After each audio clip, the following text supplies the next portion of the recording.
If you're looking to build a deeper connection with your audience this year and you're a passionate business owner with a message to share, then I would love to help you do that via podcasting. If you're interested in starting a podcast this year, head over to donnaeade.com/apply to register your interest today.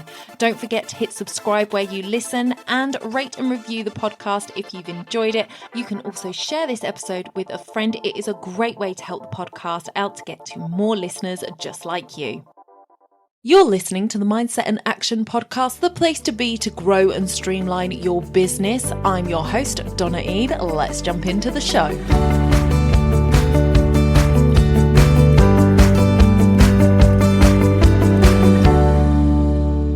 Sometimes you have to take a step back to move forward. Erica Taylor. Welcome back to the podcast, everybody. I am so excited to have you here today because I have an absolutely awesome lady with me who is a podcaster herself. So we'll hear about that in a little bit. But today we are going to be talking about all sorts of things in business. We're going to be telling stories. So grab your cup of tea, sit down, relax for a little bit and join us for this conversation. Libby, welcome to the podcast. Thank you. It's nice to be here. We spoke before Christmas and we were on a networking event that was absolutely bonkers. It was so quick, so fast paced, and I was just like completely lost in it all, to be honest with you. But Libby stood out for me and I was like, I need that woman on my podcast. I heard that she had her own podcast and I was like, yes, let's do it. So we had a conversation. We got on really well and here we are. So Libby, introduce yourself to my listeners. Tell them a little bit, not too much because we're going to go into your story a little bit more, but a little bit about who you are and what it is that you do. Okay.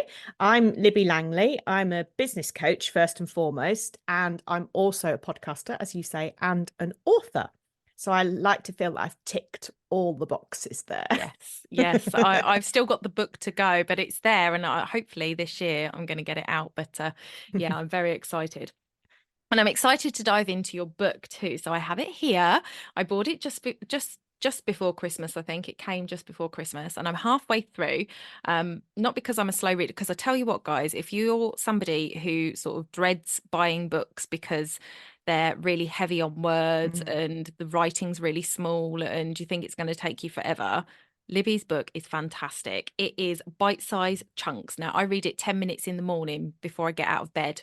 And the great thing about it is I think you could literally just open it up and read a couple of pages and you're still going to get something from it. It's not something you necessarily need to read in chronological order. And I absolutely love it. So I know that once I've finished it, it's going to be a book that I'm just going to open up on a morning where I'm just feeling a bit blah. And I'm going to read something that says, just pull up your bootstraps and get on with it. And I think it's fantastic. So tell us a little bit more about the book and how that came to be. Okay. Life in Business came out in February 2023.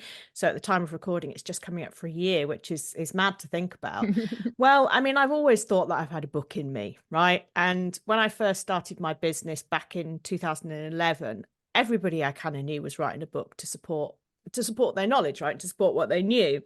So it's always been like the norm, a normal thing, I suppose, in my world. And it just was never the right time. I think I've been on quite the business journey since 2011. And I think just something clicked in 2022 for me. So I launched my podcast and I wrote the book towards the end of 2022. And I just knew that I was in the right place in my business and in my life to be able to pull something together that really helped people. And like you say, it's bite-sized lessons and anecdotes and bits of guidance and motivation for anybody in business, in very small businesses. I mean, you could read it if you're in a corporate for sure, but it's aimed at solo business owners, really. And my objective with it is just to make business a bit easier, because it's not easy. And anybody who says it is, I don't know, it's probably lying, but it isn't easy. There's always tough times and there's always downsides to it. But my real kind of raison d'etre, I guess, as a business coach is to make everything easier, simpler, and realize that you can do more without doing more. Mm. If that makes it, you can achieve more without doing more. It's about just understanding what it is that you're doing and understanding how to run a business. So yeah, a lot of that comes across in the book, I know. Yeah, definitely. And I think that's a really important lesson to learn as a business owner, because I think we often overcomplicate it ourselves. Mm-hmm. We make it harder than it needs to be. No, it's not easy, but it doesn't need to be as hard as we make it out to be. And that's true. And social media is I'm a big fan of social media. I've been in the online digital world since 2009, but it's terrible for making you feel like you need to do more, be bigger, be better. Right. Yes.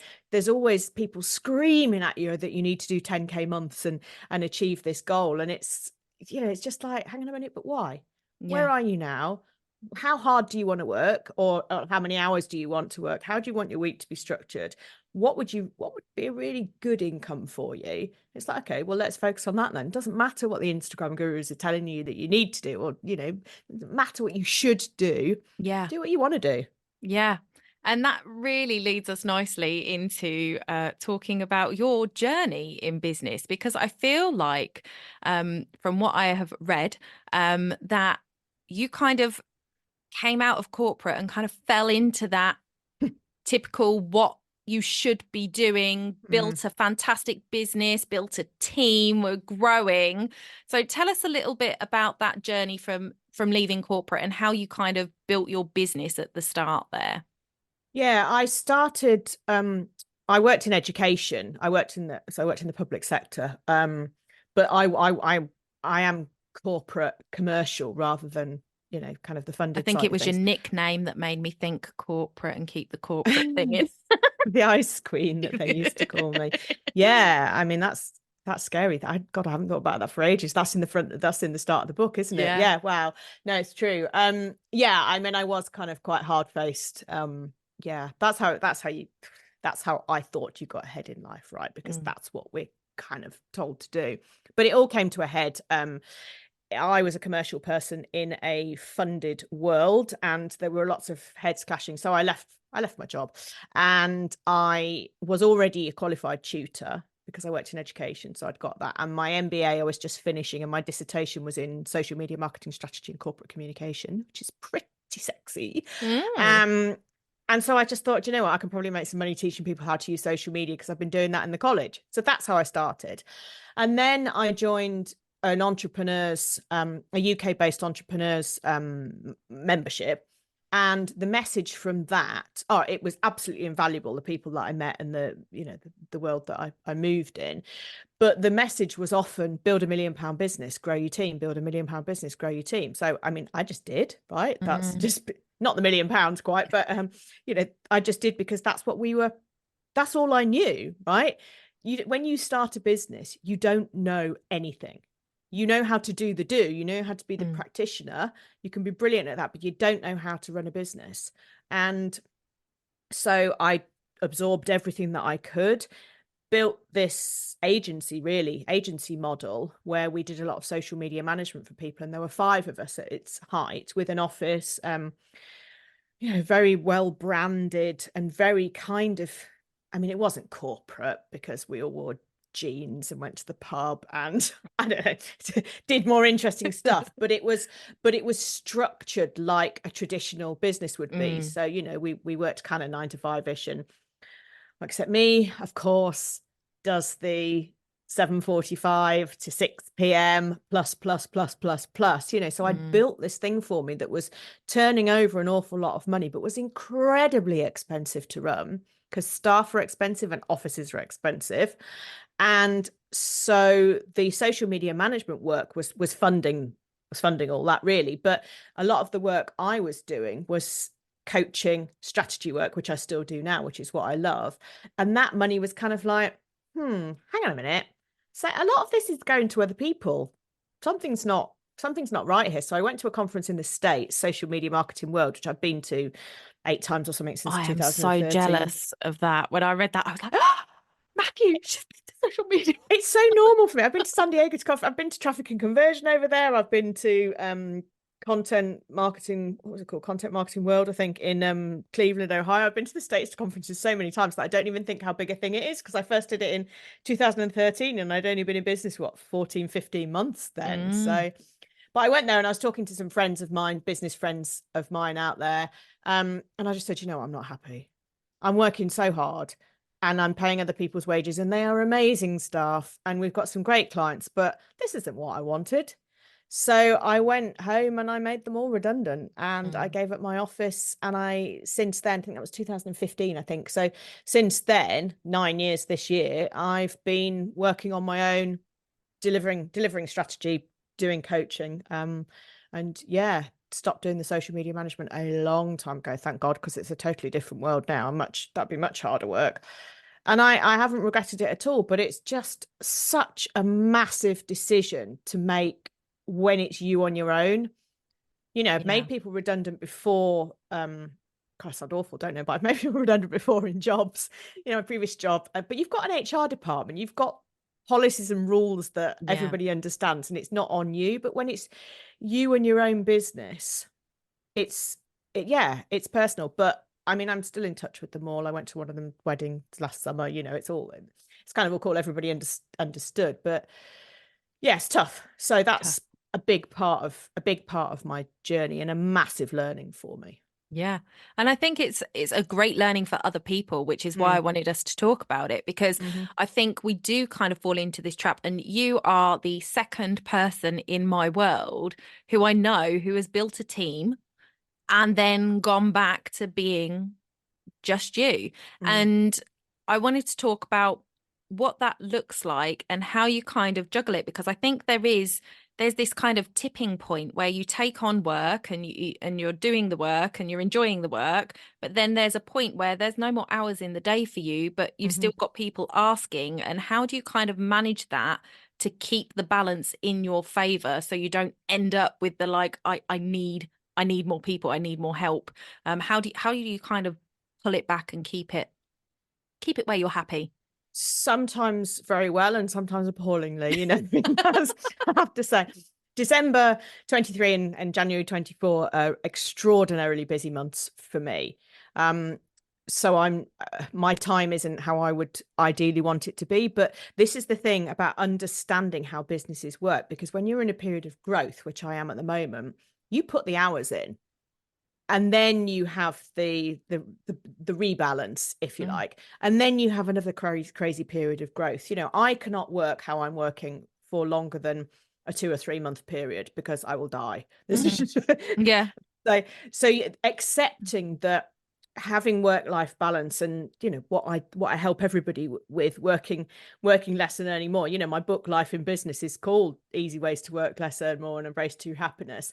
But it doesn't mean that you can do that all the time. So that's the first thing to kind of acknowledge and accept. And I do have support from people. I don't employ a team, but there are people that I work with. So for example, my podcast, I could learn how to edit it. I had to say to myself, you don't need this knowledge. You can pay someone else to do it who can already do it. You will save all that time. And so that was quite another big thing for me, actually, because I like to do everything myself. I like to know it all, and I like to be able to do it, and then I can help other people and all that. But the same with the book was, I had a book coach, and she did all the design. She did all the tech stuff with Amazon, because again, I could have learned it, but I had to say, just pay someone else to do it. And now I have a VA who does some stuff for me, and kind of like people who do bits and bobs, which I find a really helpful team, because they're all specialists in the thing that they do. So I can just focus on supporting my clients and marketing myself. Really, they're kind of my two key jobs. Yeah. I think that's a really important thing to kind of to find in your business, is that, where do I need the help?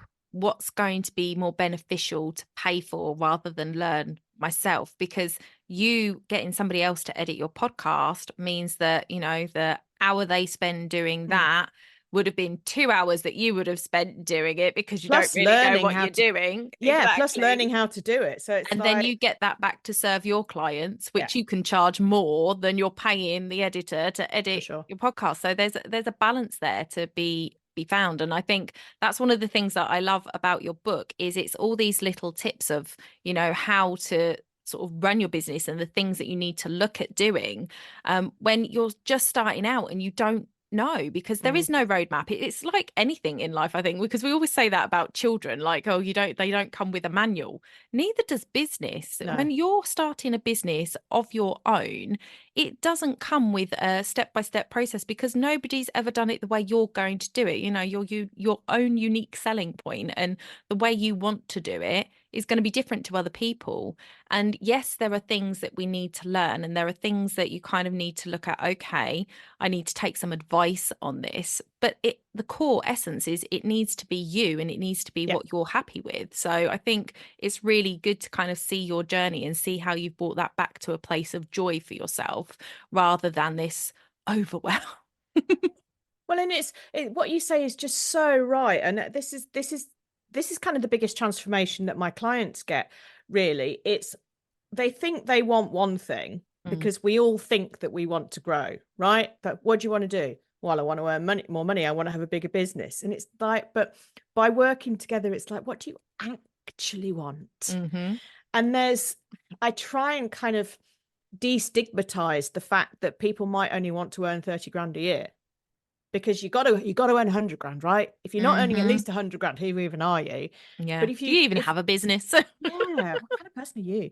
But no goals, no ambition. But if you want to earn 30 grand a year, amazing, fine, work out how to do it. If you want to earn 50 grand a year, that also is incredible. 60, 70, whatever it is, or Mm, 200, I mean, it doesn't, there's no right or wrong here, but there is definitely a stigma with wanting to have a business that perhaps doesn't turn over millions, but gives you exactly the life and the income that you really want. And I think that's really empowering to just mm. say, this is what I want, and this is how I'm going to do it. And I don't care how batshit crazy you all think I am, because it's making me happy. Yeah. Yeah. I think it's so important. So important to know your true why for having your business and wanting to earn money. Because yeah, you can say I want to grow, but why do you want to grow? If it's because you think it's going to give you more time back because you're going to have more money, so you can go on more holidays, it's probably Mm-mm. not the actual way to do it. So I think it's really important, one, to kind of understand that as you're listening to this, but also, you said you worked with a book coach. I have a coach my own that I do a group coaching with. And I think it's so important to have those kind of people in your corner. Yeah. And this is something that um, originally I wanted to talk to you about, and that was the self-investment when it comes to businesses. I think especially when people are starting out in business, they just don't know where to put their money. They Mm-mm. don't know who to trust. There's things coming at you on social media, left, right, and center. I know when I started my business, um, and I've been in and out of business since I was about 18 years old because I was a young mum and I was a single mum. So I was doing everything I could to try and work around my daughter. So I was in and out of different businesses when she was younger. And when 2020 hit was when I decided to go back into business for myself.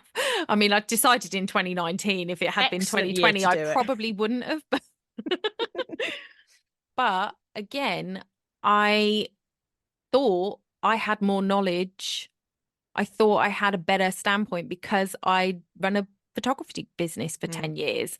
But I knew who I could trust in that industry. I knew who to put my money into, and I learned what I needed to learn. Coming into this business, I thought I needed one thing. I paid an awful lot of money for it. It didn't result in all of these, um, great testimonial, amazing experiences that everybody else had had with this particular Mm. person. I didn't get those results. And then I felt like, oh, I've just wasted my money. I shouldn't have put it in there. I should have kept it in my pocket and I should have spent it somewhere else. But the thing is that I didn't know the where else to spend it. So Mhm. if somebody is very young in their business, or even, you know, with business knowledge, but perhaps in a new industry, where would you suggest, when it self-development is so important, and I know you can talk about the importance of buying development for yourself, where is it best to sort of start out? What would you suggest as, you know, before you do anything else, do this? I mean, when you very first start a business, the thing to do is to find a decent accountant, you know, which is not it's not necessarily like the shiny route to go, but it having a grasp on those numbers and knowing that your tax return is going to be the most efficient and accurate as possible.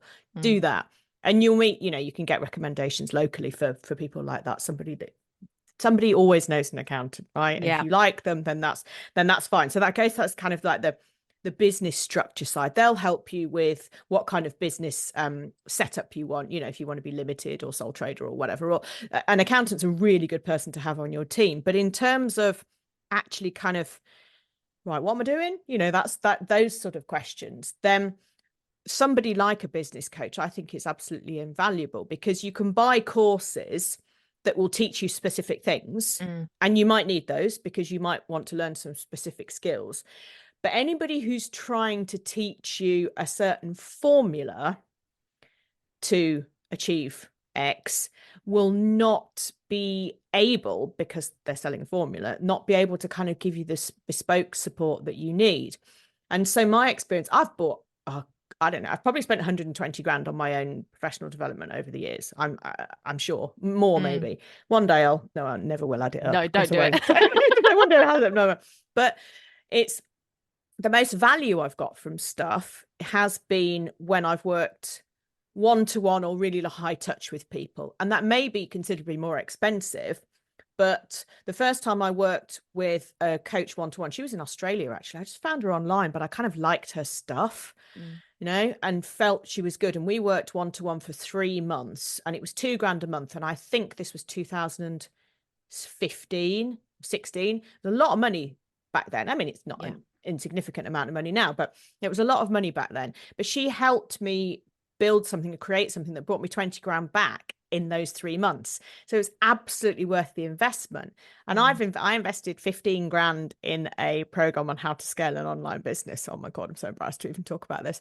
It was atrocious. And I did end up getting some money back from it. And I was quite mentally scarred. And I think that was, let me just think which house I was living in at the time. I think that was 2020. So that wasn't very long ago. And I'd already been in business for 9 years by then.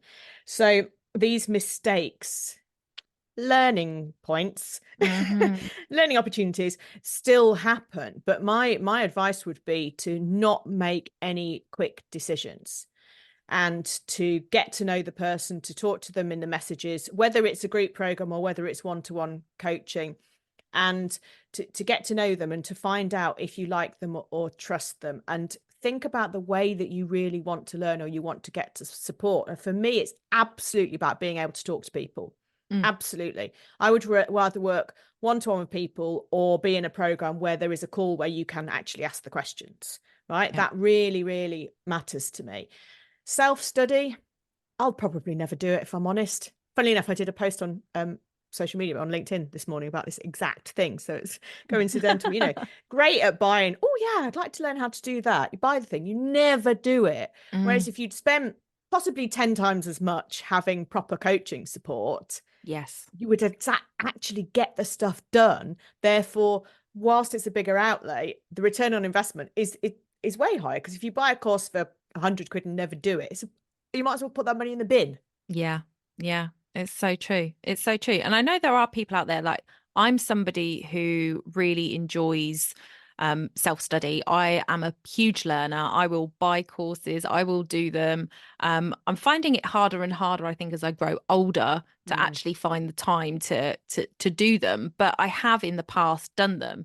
But with my program, it's a done with you program, because I know how important that touch point with the tutor is. And I feel like I just don't want to spend money on courses that don't involve contact with the person who's done it anymore. Like, and then that was the same with coaching. Like, my coach said, oh, I've got a group thing that I do on a Monday on Zoom, you can come and join that, it's like the cheapest thing I do, you can get. And I was like, it's not going to do me. I need more of you, and I need it to be in person. That was my thing, is like, I want to work with a coach that I can be with in person, and that I feel like I'm not inconveniencing you by asking a question because there Yeah. are 20 other people in the room. I So we think, do.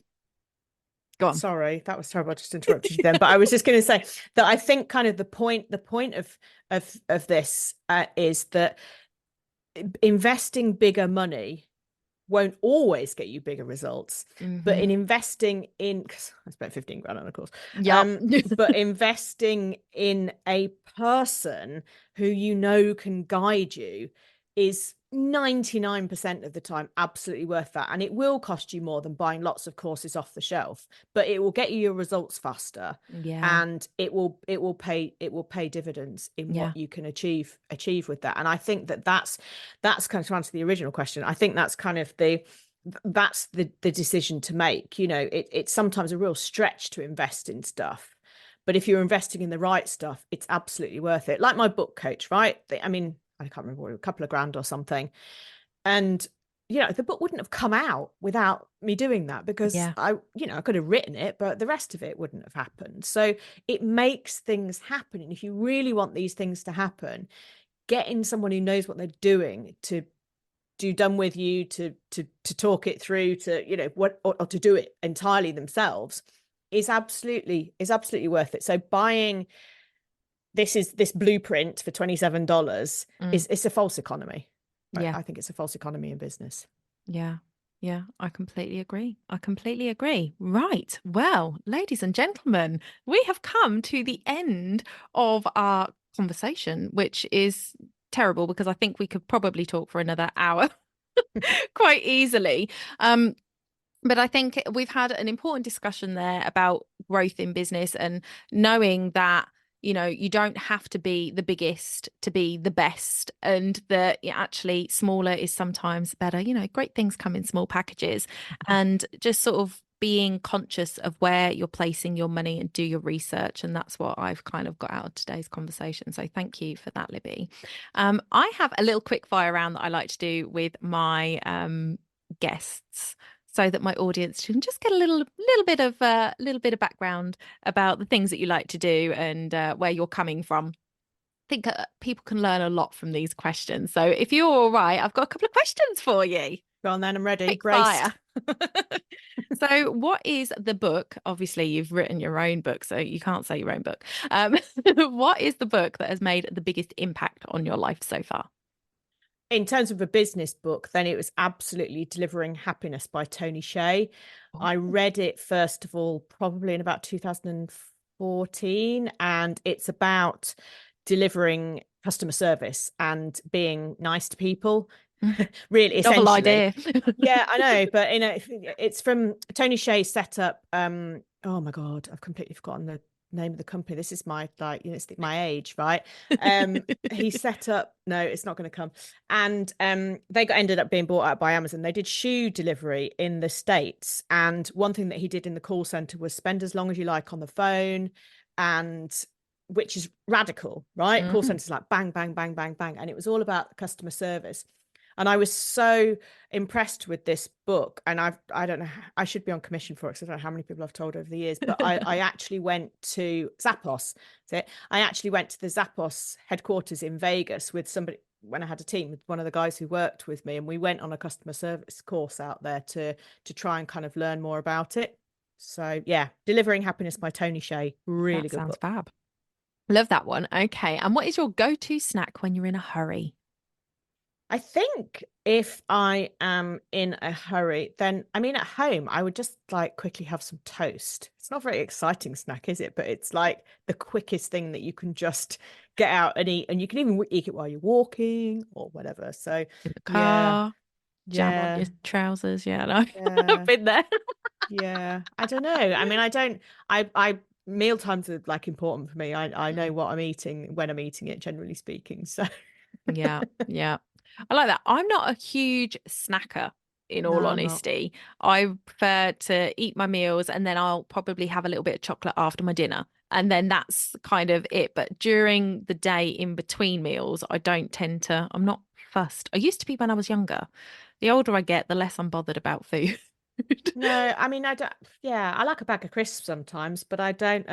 No, I'll have my breakfast. I'll have a bit of stuff for lunch, and I'll have my tea. But I'm a big fan of using a slow cooker, Mm. so there's often something in the slow cooker. So even if you finish work late or you're really tired or something, it's like, ta-da! Yeah, This dinner's morning me done. was super prepped, so that's good. Yes. Yeah, that's so good. And also, I think that's probably why you sit yourself up in your third floor, isn't it? Because you can't smell the kitchen all the For sure. That's the problem with mine is that I'm on the same floor and it's Oh just no. smell and I'm Yeah, just no, like I'm miles away from my kitchen. Yeah. And finally, what is your ultimate me time thing to do when you're not working and you step away? What is your favorite thing to go and do? Do you know, I've got three things actually, if I'm allowed three, but I'll Go say them on. very quickly.